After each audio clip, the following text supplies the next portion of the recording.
Very good morning and welcome to the new session of English teaching and English learning. आप सभी लोगों को बहुत वेलकम है. 11th standard after completion of 10th standard एक नया स्ट्रीम आपने चूज़ किया है. साइंस, कॉमर्स, डिफरेंट स्ट्रीम्स है लाइफ के. आर्ट्स, डिफरेंट स्ट्रीम्स हम चुनते हैं. 10th में आपने बहुत मेहनत की है. कंप्लीशन हो चुका है due to this corona pandemic. अभी आप लोग मिडिल में हैं, पर पढ़ना तो है, हमें पढ़ना ज़रूरी है. तो 11th स्टैंडर्ड जो है वो एक स्टेपिंग स्टोन है, ऐसा मैं सोचता हूँ आपके करियर का. 11th स्टैंडर्ड में फर्स्ट टाइम ऐसा होता है कि जब हम कोई एक चीज़ जो आप लाइफ टाइम परस्यू करना चाहते हैं, उस चीज़ का फर्स्ट स्टेपिंग स्टोन आपके सामने मौजूद होता है. तो आपको सबसे ज़्यादा ध्यान 11th स्टैंडर्ड में देना चाहिए बेसिक्स के ऊपर. जब आप बेसिक्स सीख जाएंगे तो आप आगे जाके अपने करियर के अंदर कहीं पर भी किसी भी ऊंचाई तक पहुंच सकते हैं. एक इंग्लिश में बहुत ही फेमस पोम है, the road not taken. Robert Frost की वो पोम है. वो ये कहती है कि हम अपने जीवन के अंदर जो रास्ते नहीं चुनते हैं, द रोड नॉट टेकन, वही तय करते हैं कि हम कितने सालों बाद और कितने महीनों बाद, कितने वर्षों बाद, कितने युगों बाद हम कहाँ होंगे.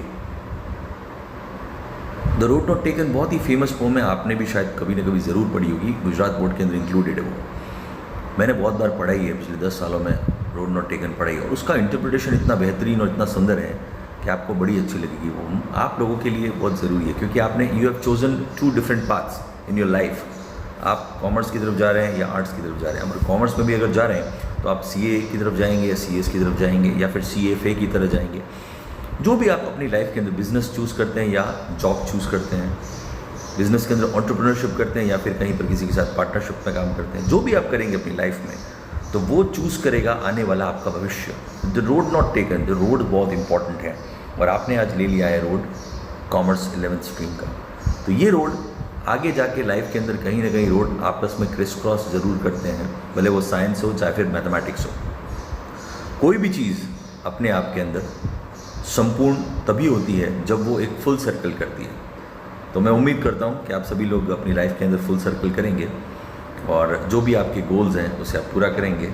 और जो जिस ऑर्गेनाइजेशन के साथ आप जुड़े हुए हैं, जिसके साथ आप काम कर रहे हैं, तो मैं उम्मीद करता हूँ वो आपकी उम्मीदों पे खरी उतरे, आप उनकी उम्मीदों पे खरे उतरें, आपका नाम बोर्ड के ऊपर पहुँचे, सबसे टॉप रैंकर्स में आपका नाम हो, सक्सेसफुल स्टूडेंट बन के आप आगे लाइफ में आगे आएँ, यही मैं उम्मीद करता हूँ.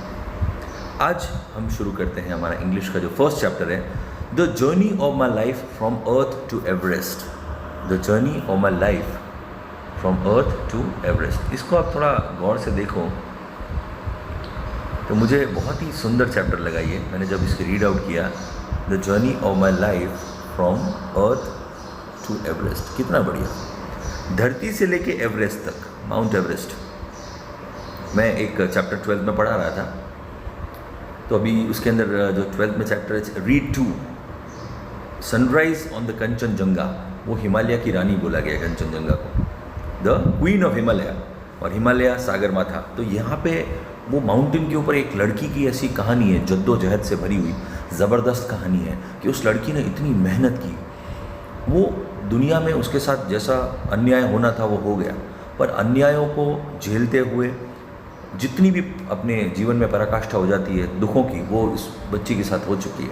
उसके बावजूद उसने चूज़ किया कि मैं दुनिया की सबसे ऊंची चोटी को मैं पार करूंगी, उसके ऊपर पहुंचूंगी और लोगों को दिखा दूंगी कि मैं किस चीज़ के लायक हूँ.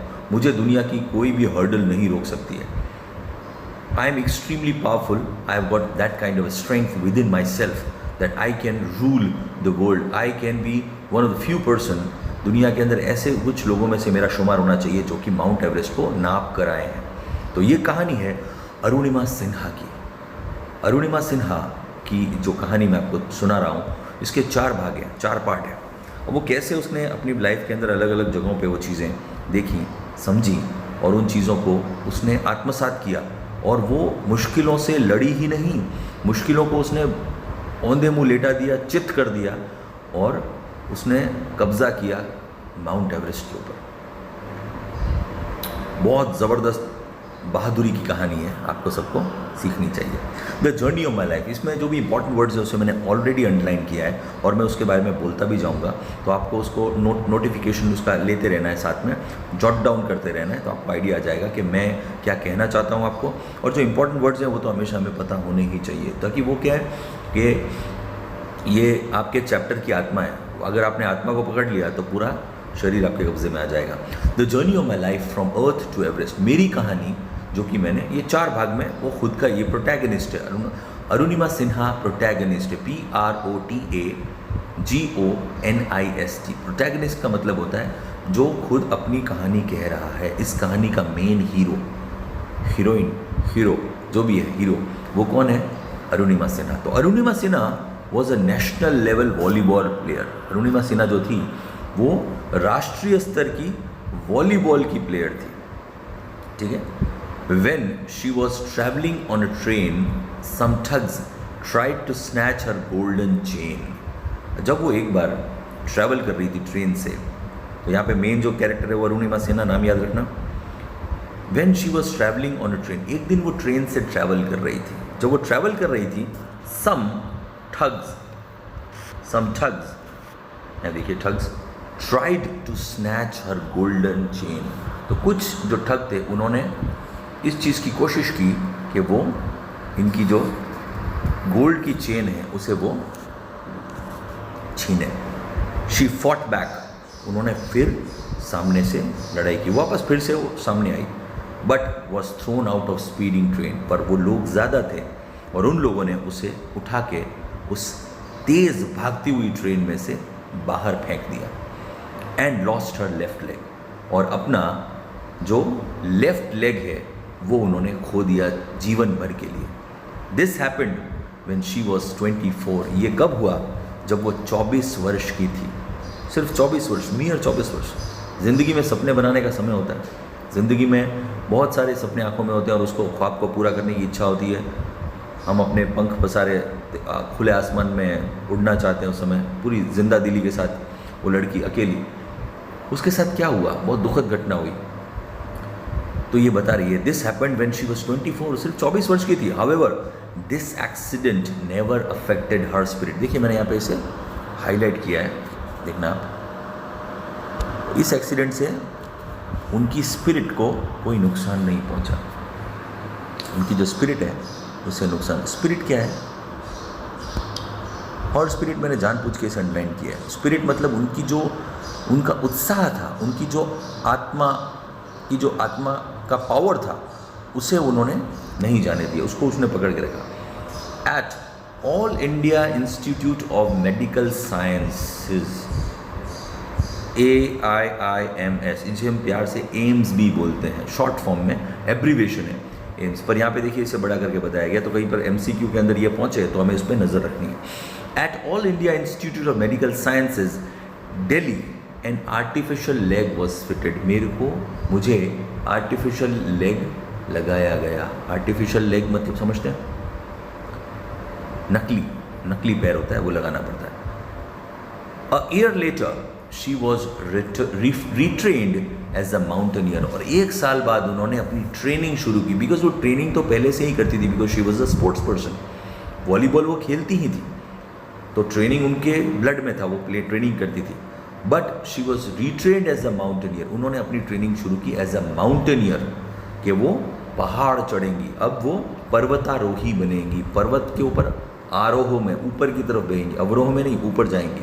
Mountaineer and became the first female with an artificial leg to scale Mount Everest. ये भी एक दुनिया का सबसे बड़ा फीट है। दुनिया की पहली ऐसी महिला बनेगी कि जो पहली महिला है माउंट एवरेस्ट पर चढ़ रही है जिनके एक पैर नहीं है, नकली पैर लेकर वो माउंट एवरेस्ट के ऊपर चढ़ रही है, जो मुड़ता नहीं है, जिसके अंदर कोई फीलिंग नहीं है, सेंसेशन नहीं है। उसके वो लेग के अंदर अपने बहुत सारे ऐसे प्रोग्राम्स होते हैं जो हम उसको इस तरीके से मोड़ सकते हैं वो करके, पर वो उसके बिना वो जा रही हैं। तो ये दुनिया का एक चमत्कार ही है जो artificial to scale Mount Everest, देखो मैंने इसे हाईलाइट किया है, स्केल। स्केल का मतलब क्या है? मेजर करना, नापना। ऊपर मैंने अपन बोलते चल रास्ता नाप अपना, पर यहाँ पे उन्होंने माउंट एवरेस्ट को नाप दिया, इतनी महान थी वो। This is her unforgettable story of hope, courage and inspiration. ये उनकी ना भूलने वाली, अनफॉरगेटेबल, जिसे कभी भुलाया नहीं जा सकता, unforgettable story of hope. Hope यानी कि उम्मीद, करेज यानी कि साहस, एंड इंस्पिरेशन यानी कि प्रेरणा। ठीक है, हिम्मत, उम्मीद, साहस और प्रेरणा की ज़बरदस्त कहानी। Let's read 4 scenes of a life narrated in a road। अब हम ये 4 जो पार्ट हैं वो हम पढ़ेंगे तो हमें पता चल जाएगा कि इस लड़की ने क्या हिम्मत दिखाई, कितनी हिम्मत से वो लड़ी। 4 पार्ट के अंदर ये कहानी उनके खुद के वर्ड में, बायोग्राफिकल जो है उसके अंदर ये वर्ड दिया गया है। सीन जो नंबर 1 है वो हमारा है, आई हैड स्टार्टेड डोजिंग। मैं सो रही थी, DOZING। डोजिंग मतलब मैं नींद ले रही थी, मैं सो रही थी।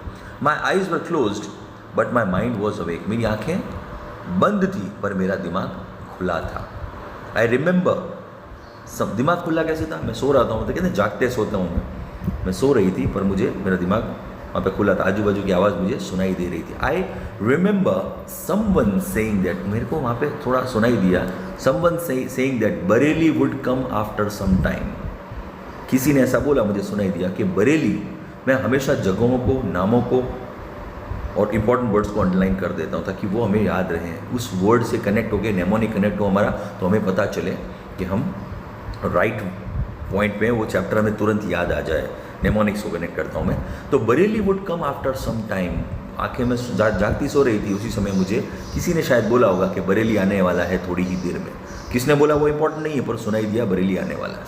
I was in deep thought, मैं गहरे ख्याल में आ गई। When I felt a hand tugging at my gold chain, मैं गहरे ख्यालात में आ गई जब मुझे पता चला मेरी गोल्ड की चेन को कोई ऐसे टग करके, हाथ से टगिंग करके यानी पकड़ के खींच रहा है। हमने देखो, आपने बचपन में टग ऑफ वॉर ज़रूर खेला होगा। टग ऑफ वॉर मतलब रस्सा कशी। तो मेरे गर्दन के अगेंस्ट में मेरी जो सोने की चेन है उसे खींच रहा था, कोई मेरी चेन खींच रहा था। Girl sixth sense is always her best companion. एक लड़की का जो सिक्स्थ सेंस यानी कि छठी इंद्री होती है वो उसका सबसे बड़ा साथी होती है। वो बता देती है, लड़कियों को पता होता है कि मेरे साथ क्या होने वाला है, ये आदमी की नज़र ख़राब है, ये इस प्रकार से व्यवहार कर रहा है, या अब ऐसा होगा। तो औरतों के अंदर एक ऐसा सिक्स्थ सेंस होता ही है, वैसे भी है। तो उसको पता चल गया, वो नींद में थी बट उसको पता चला कोई मेरी चेन खींचने का प्रयास कर रहा है। I instinctively open my eyes. Instinctively का मतलब क्या है? एकदम नेचुरल रूप से हम सभी के अंदर इंस्टिंक्ट होते हैं अलग अलग टाइप के। एनिमल, कई लोग बोलते हैं एनिमल इंस्टिंक्ट है, जानवर की भावना। हमारे अंदर बेसिक इंस्टिंक्ट, हमारे अंदर बेसिक इंस्टिंक्ट मालूम है क्या? जीने की चाह हमारी बेसिक इंस्टिंक्ट है। उसके लिए हम कुछ भी कर सकते हैं, कुछ भी खा सकते हैं, ठीक है। तो बेसिक इंस्टिंक्ट, एनिमल इंस्टिंक्ट, ये सब हमारे अंदरों अंदर है। बहुत हज़ारों सालों तक हमने ये किया है, शिकार किया है, हमने खाया है। हम कितने भी साधु संत बन जाए, हम बोले नहीं मैं नॉनवेज नहीं खाता हूँ, ये नहीं खाता हूँ, इस प्रकार का व्यवहार नहीं करता हूँ, पर जब समय आएगा तब आप सभी काम करोगे। इंस्टिंक्ट, वो जीने की चाह जो है ना, जद्दोजहद, वो उसके अंदर होनी चाहिए।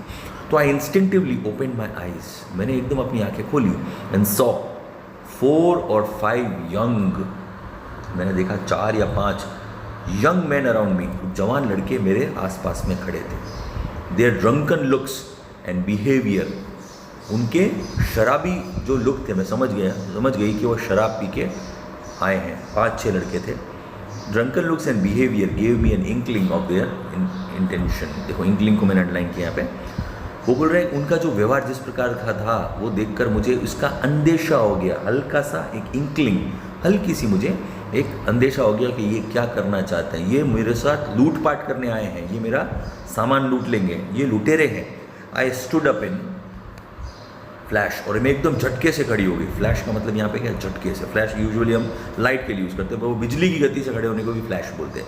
Flash to them to tell them that I had no intention of parting with my chain. और मैं एकदम खड़ी हो गई और मैंने ये बता दिया, उनको दर्शा दिया, दिखा दिया कि मैं अपनी चेन से जुदा होने के मूड में नहीं हूँ। Parting of my chain, English में कहा जाता है parting is such a sweet sorrow. जुदा होना बहुत ही मीठा दुख है। पर यहाँ पे अपनी कोई प्रॉपर्टी से आपको कोई जुदा करे, आपका आईफोन कोई छीन ले, फ़ोन छीन ले, तो आप ऐसा बोलोगे नहीं बड़ा मीठा मीठा दुख है, ऐसा तो नहीं बोलोगे। ठीक है, तो ये बोले I had no intention of parting with my chain, मैं इस बारे में बिल्कुल भी टेंशन नहीं लूँगी। मुझे ये चेन तो मेरी चेन कोई नहीं उठा लेके जा सकता, ये मेरे अगर हिम्मत है तो सामने आओ। सो दे केम टुगेदर एट मी, वो सब चारों के चारों इकट्ठा होकर उसकी तरफ आ गए। Even though the compartment was full. ये भी एक हमारे यहाँ पे विषमता है भारत के अंदर के लोग खड़े होकर देखते हैं, कोई सपोर्ट को नहीं आता। तो बच्ची बोल रही है कि कंपार्टमेंट, ट्रेन का जो कंपार्टमेंट है, बोगी वॉज फुल, लोग उससे खचाखच से भरा हुआ था। None of my fellow passenger got up to even enquire, कोई खड़ा होके खाली किसी ने इंक्वायर भी नहीं किया, किसी ने पूछा भी नहीं कि भाई क्या हो रहा है, क्यों कर रहे हो ये सब, वॉट वॉज हैपनिंग, क्या हो रहा है। Forget about their coming to my rescue, ये तो भूल ही जाओ कि वो मेरे रेस्क्यू के लिए आएंगे। रेस्क्यू मतलब मेरे बचाव कार्य के लिए आएंगे। वो तो छोड़ो, किसी ने उठ के इंक्वायर भी नहीं किया कि भाई क्या हो रहा है, क्यों हो रहा है। तो कम से कम वो घबरा के 4-5 लोग चले तो जाते हैं, किसी ने ध्यान नहीं दिया। I had no option but to take them on, कितनी बढ़िया बात की उसने। सुना, मेरे पास कोई ऑप्शन नहीं बचा but to take them on, मुझे उनको लेना ही था। टेक देम ऑन मतलब आ जाओ, कम ऑन, मैं खड़ी हूँ यहाँ पे, मैं भले ही महिला हूँ पर मैं तुम सब मर्दों पे भारी हूँ और मैं तुम्हें दिखा दूंगी मैं क्या हूँ। तो वो एकदम मजबूत, because she was sports person, sports woman, उसके अंदर वो पावर है, उसमें वो मादा है, हिम्मत है, जद्दोजहद करने की पावर है। स्पोर्ट्स पर्सन कभी हार नहीं मानता। तो I had no option but to take them on, so I caught a youth, मैंने उसमें से एक लड़के को पकड़ा, who was trying to size me up, जो मुझे दबाना चाहता था, जो मुझे मारना चाहता था, नापना चाहता था, जो मुझे दबाना चाहता था, उसको मैंने उसका कॉलर पकड़ लिया, by his collar and pushed him back, उसको ज़ोर से धक्का दिया। I kicked a couple of others, और 2-3 को मैंने किक्स मारी, पैर से किक मारी, कपल यानी 2-3 को मैंने किक मारी। As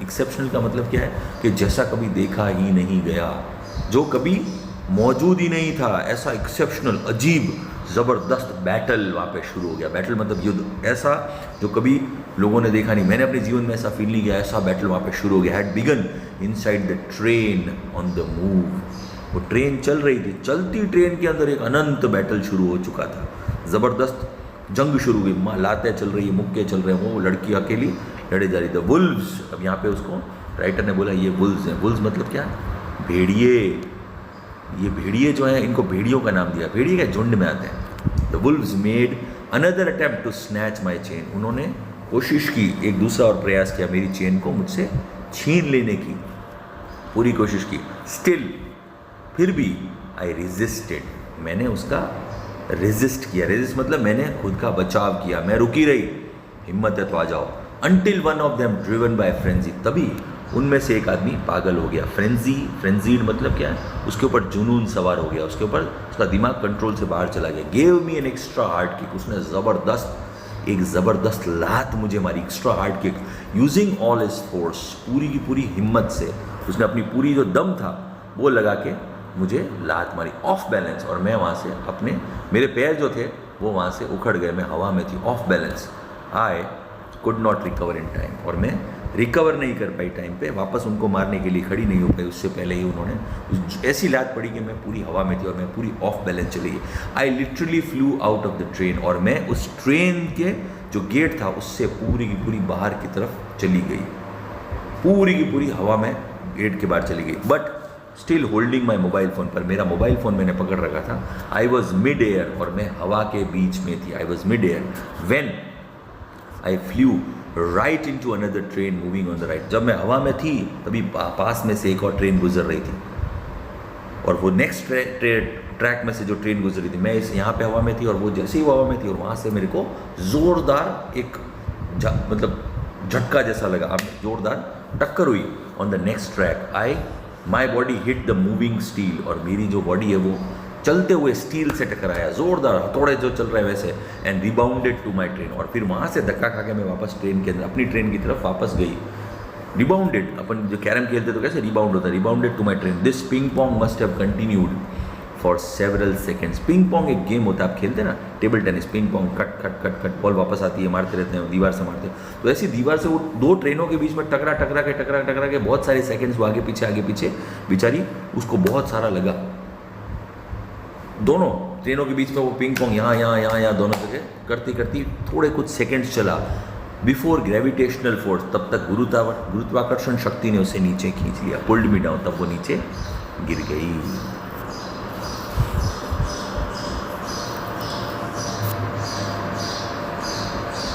despite my efforts my left leg fell on the track. बहुत कोशिश की पर मेरा जो लेफ्ट लेग था वो गिर गया कहाँ पे, ट्रैक के ऊपर। और घच, ओनोमोटोपिया का एक साउंड आया, घच, that was the sound of my leg getting chopped. और फिर एक साउंड आया कि जिसमें मेरा जो पैर है वो कट गया, माई लेग गेटिंग चॉप्ड, उसके टुकड़े हो गए। वो दो पार्ट में, हड्डी को काटना बहुत मुश्किल होता है, और वो जो ट्रेन की जो लोहा है उसने उसके बेचारी के पैरों को काट दिया। There was no one to hear my intense scream. कोई भी वहाँ मौजूद नहीं था कि मेरी गहरी आवाज़ को सुन पाए, मेरे दर्द भरी आवाज़ को, मेरी चीख को कोई सुन पाए, ऐसा कोई था ही नहीं। जो ट्रेनों की आवाज़ के अंदर मेरी आवाज़ पूरी की पूरी दब गई, वो ट्रेन से बाहर थी। आई ले मोशनलेस फॉर अ वाइल, और बहुत देर तक मैं वहाँ पे मोशनलेस पड़ी रही। मोशनलेस मतलब पैर कट गया था उसका, एक पैर कट गया था, उसको पता है मेरा पैर यहाँ कटा पड़ा है, चीख दर्द की इंतहा हो चुकी थी, पर वो मोशनलेस वहाँ पड़ी। वो क्या कर सकती थी? Watching the red tail light of train, दूर दूर तक मैं ट्रेन जो यहाँ से गुजर गई थी उसकी टेल लाइट, पीछे की जो लाइट है उससे मैं देख रही थी। Until it deemed and faded into darkness, मैं तब तक उसे देखती रही जब तक कि जो वो डिम हो गई, उसकी लाइट कम पड़ गई और फेड होके यानी कि पूरी की पूरी गायब हो गई, धूसर दिखना बंद हो गई, फेडेड इनटू डार्कनेस, अंधेरे के अंदर। देन आई फेंटेड, और फिर मैं भी बेहोश हो गई, मेरे होश चले गए उसमें से। ठीक है, आज के लिए हम इतना ही करेंगे। ये हमारा जो चैप्टर है वो बहुत ही ज़बरदस्त इंस्पिरेशनल चैप्टर है। इसके अंदर 2-3 चीज़ें हमको याद रखनी हैं। जब हम प्री टेस्ट करते हैं तो प्री टेस्ट के अंदर हम चीज़ों को देखते हैं। तो यहाँ पे देखो, स्ट्रेंथ है, एम्बिशन है, skill to be learn, adventure activities, ये थोड़ा बहुत अच्छी बात है। इसमें क्वेश्चंस पूछे गए हैं कि आप अपने जो हमेशा प्री टेस्ट ज़रूर करो, उससे आपको चैप्टर का एक इंक्लिनेशन हो जाता है कि वो क्या बता रहा है। Talk to one of your classmates, अपने क्लासमेट से बात करो। आपके जो मित्र बने हैं अभी लॉकडाउन के दौरान, मुझे उम्मीद है कि घर के आसपास में ही कुछ मित्र ज़रूर होंगे, उनसे बात कर सकते हैं। Ask him or her questions to know about his or her strength. उनसे पूछो कि उनकी हिम्मत क्या है, उनकी क्या हिम्मत है, उनकी स्ट्रेंथ क्या है। वो अच्छे ड्राइंग करते हैं, अच्छे पेंटर हैं, अच्छे जैवलिन थ्रोअर हैं, वो अच्छे रनर हैं, अच्छे स्पीकर हैं, अच्छे एक्टर हैं, अच्छे डांसर हैं, या फिर उनकी एम्बिशन क्या है, लाइफ के अंदर उनकी इच्छाएं क्या है, वो क्या बनना चाहते हैं। एक किसी का एम्बिशन होता है, डिज़ायर क्या है, to learn and also adventurous activity. आज तक आप लोगों ने कौन सी एडवेंचरस एक्टिविटी की है उसके बारे में आपस में चर्चा कर सकते हैं आप। Write the information about your friend in the table, और उसकी एक टेबल बनाओ। Finally introduce your friend to the class, और फिर बाद में अपने फ्रेंड को इंट्रोड्यूस करवाओ क्लास से कि भाई मेरा दोस्त ऐसा है, उसकी एम्बिशंस ये हैं, उसकी स्ट्रेंथ ये है, उसकी चाहत ये है, और वो क्या बनना चाहता है अपनी लाइफ के अंदर, प्लस उसकी हिम्मत क्या है। तो उसका एक इंट्रोडक्शन आपको बनाना है, और फिर आप finally introduce your friend to the class. For this you may ask him और क्वेश्चन लाइक, उसको क्वेश्चंस कौन कौन से पूछने हैं पहले वो थोड़ा ध्यान रखना है। व्हाट आर द स्ट्रेंथ्स और positive points of your personality, आपकी पर्सनैलिटी के स्ट्रेंथ क्या है, आप क्या लोगों को माफ़ कर सकते हैं। फॉरगिवनेस, जैसे 12th के अंदर पहला जो चैप्टर है कैन यू इंस्टॉल लव, उसके अंदर ऐसा बोला गया दुनिया में फॉरगिवनेस सबसे अच्छी चीज़ है। अगर फॉरगिवनेस अगर आप इंस्टॉल करते हैं, फॉरगिवनेस का मतलब क्षमा, आप किसी को क्षमा करते हैं तो आपकी लाइफ के अंदर बहुत सारा प्रेम बढ़ जाएगा। तो स्ट्रेंथ क्या है, पॉजिटिव पॉइंट क्या है आपकी पर्सनैलिटी की, क्या आप लोगों को माफ़ कर देते हैं, क्या आप लोगों का भला सोचते हैं। तो ये सारी चीज़ें उससे आप पूछ सकते हैं। देख what are you good at, आप किस चीज़ में अच्छे हैं। कई लोग बोलते हैं मैं तो किसी चीज़ में अच्छा नहीं हूँ भाई, मैं तो सोने में अच्छा हूँ, पर सोना भी जो भी आप करते हैं आप जानते नहीं है खुद को, पर आप इंसान कहीं ना कहीं खुद को किसी न किसी चीज़ में बहुत ज़रूर अच्छा होता है वो। तो तीसरा question, what do you want to become in future. ये तो आपको मामा चाचा अंकल आंटी रोज़ाना पूछते ही होंगे, आपका इसका बहुत सारा अनुभव भी हो गया होगा अभी तक। 11th तक आने तक आपको तो ये 10th की छुट्टियों में आपको पता चल गया होगा। कि आप क्या बनना चाहेंगे, जो भी हैं लोगों के विचार आपके, ये थोड़ा पूछना आपसे। What do you want to become in future, future में क्या बनना चाहते हो और क्यों। सबसे बड़ा इंपॉर्टेंट क्वेश्चन है वाई है, पर क्यों बनना चाहेंगे। क्योंकि मेरे अंकल का लड़का है, वो बेंगलोर में है, वो 2 लाख रुपए कमाता है। मेरे मासा जी की भतीजी है, वो बहुत पैसा कमाती है। तो ये सब नहीं, आप क्यों करना चाहते हैं, आपका पॉइंट क्या है वो बताना, वो पूछना है। What do you want to achieve in life, अपनी लाइफ में अचीव क्या करना चाहते हैं। एक मर्सिडीज़ कार अचीव करना चाहते हैं, किसी मल्टीनेशनल कंपनी के CEO बनना चाहते हैं, या फिर अमेरिका में सेटल होना चाहते हैं। आप क्या चाहते हैं अपने जीवन से, तो वो जो चीज़ है उसके बारे में यहाँ पे बात की गई। What skill do you want to learn, और लाइफ में कुछ भी बनना है तो आपको स्किल्स तो चाहिए। स्किल डेवलपमेंट आपने सुना होगा कि आपकी स्किल्स बनाती है। देखो, पब्लिक स्पीकिंग भी एक टाइप का स्किल है। आप राइटिंग अच्छी कर सकते हैं, आप ड्राइंग अच्छी कर सकते हैं, आप अच्छे ओरेटर हैं, कई लोगों को समझा सकते हैं। कई लोग बहुत अच्छे मर्चेंडाइज सेलर अच्छे होते हैं। कई आप जब बात करेंगे आपसे तो they are very good at marketing skills, उनकी ज़बरदस्त होती है। तो अब वो कैसा, तो आप कौन सी स्किल लर्न करना चाहते हैं जो आपको नहीं आती। आप बोलते हैं मैं कराटे लर्न करना चाहता हूँ, मैं कटाना तलवार चलाना सीखना चाहता हूँ, मैं अपनी लाइफ के अंदर म्यूज़िक बनाना चाहता हूँ, या फिर मैं गिटार सीखना चाहता हूँ। तो सबके अपने गोल हैं लाइफ में। तो आप कौन सी स्किल सीखना चाहते हैं। What adventurous activities have you done, कौन सी एडवेंचरस एक्टिविटी आज तक की। आप कभी शिमला, मनाली, कुल्लू कहीं गए हो तो वहाँ पे आपको पता होगा एडवेंचरस एक्टिविटी होती है। रिवर राफ्टिंग होती है, रैपलिंग होता है, रोड के अपने नदी के ऊपर सब रैपल करके निकल सकते हैं। ऐसे बहुत सारे चीज़ें एडवेंचर कहाँ की और कैसे की है, वेयर एंड हाउ, दोनों चीज़ें। तो what adventurous activity do you want to do, और क्या रह गया आपकी ज़िंदगी में तो आप वो करना चाहते हैं कहाँ, और वो कहाँ करना चाहते हैं। आप बोल रहे हैं मैं स्विट्ज़रलैंड के अंदर कहीं पर एल्प्स माउंटेन चढ़ना चाहता हूँ, तो वो भी एक आपका एडवेंचर एक्टिविटी है। क्यों नहीं करना, और क्यों, कैसे करेंगे, तो उसके बारे में आपने क्या प्लान बनाया है, वो इंपॉर्टेंट है। तो ये सारी चीज़ें आप ये 1 2 3 4 5 6 7 क्वेश्चंस हैं, उसको अपने आप से पूछें। अभी आपके पास कोई है नहीं, पर आप अपना खुद का नाम लेके खुद को सेट करके अगर आप इसको सेट करें तो बहुत ही ज़बरदस्त एक टेबल बनेगा जिसमें आपकी स्ट्रेंथ होंगी, आपके एम्बिशंस होंगे, स्किल, उसके लिए क्या स्किल चाहिए, एडवेंचर एक्टिविटीज़ कौन कौन सी करेंगे। तो ये 4 सेक्शन का आप ज़रूर बनाओ, तो आपको एक आइडिया, ये चैप्टर जीने की प्रेरणा आपको मिल जाएगी। और इस लड़की की जो हिम्मत है वो आपको सुनाई और दिखाई देगी अपने आप में कि ये लड़की कितनी पावरफुल है। इस लड़की ने, आप इसका फोटोग्राफ देखें, अरुणिमा सिन्हा, बहुत छोटी सी बच्ची है, इसने बहुत कोशिश की। देखो इसके पैर भी दिखाई दे रहे हैं यहाँ पे, पर एक पैर से एम्प्यूटी है, ये वर्ड आपको आगे जाके पता चलेगा। एम्प्यूटेशन, किसी पैर को सर्जिकल तरीके से काटने को हम एम्प्यूटेट कहते हैं। जब वो पैर किसी काम का नहीं रहता तो वहाँ से उसको अच्छे तरीके से सिल के सेट किया जाता है ताकि वो फ्यूचर में ब्लीडिंग वगैरह ना हो, उसकी हड्डियों को कोई नुकसान ना हो। तो उसको हम क्या बोलते हैं, she is an amputee. Amputee मतलब उसका जो लेग है उसे एम्प्यूटेट किया गया है। हम कट नहीं बोलते हैं इंग्लिश में, हम उसको बोलते हैं amputation. She was under amputation, और वो उसे एम्प्यूटी के नाम से जाना जाता है। ठीक है, आज के लिए इतना ही। अब ये चैप्टर जो है इसमें the journey of my life from earth to Everest, ये आपका फर्स्ट चैप्टर है। तो कैसा लगा उस बारे में थोड़ा ध्यान देना। सारे जो इंपॉर्टेंट वर्ड्स हैं वो मैंने यहाँ पे अंडरलाइन पहले ही किए हैं, आपको उनके बारे में थोड़ा ज़्यादा पढ़ना है। आपके पास बुक हो तो बहुत अच्छा है, अदरवाइज़ PDF अवेलेबल है इंटरनेट के ऊपर, आप देख सकते हैं। और सीन 2 में हम एज सुन एज पॉसिबल, जो हमारा नेक्स्ट लेक्चर है उसमें हम सीन 2 के अंदर हम शुरुआत करेंगे कि आगे क्या क्या उनके साथ होता है, कैसे। तो सीन 2, सीन 3 एंड सीन 4, इसको हम as soon as possible conclude करेंगे चैप्टर को, और बहुत ही शांति से, बहुत धीरे धीरे इसको हम समझते हुए आगे बढ़ेंगे, वर्ड बाय वर्ड। कोई हार्ड एंड फास्ट नहीं है, हम चीज़ों को समझेंगे और जो इंग्लिश के प्रति हम लोगों का थोड़ा डर है उसे दूर करने का कोशिश करेंगे। ठीक है, very good day, keep up the good work, welcome to 11th standard.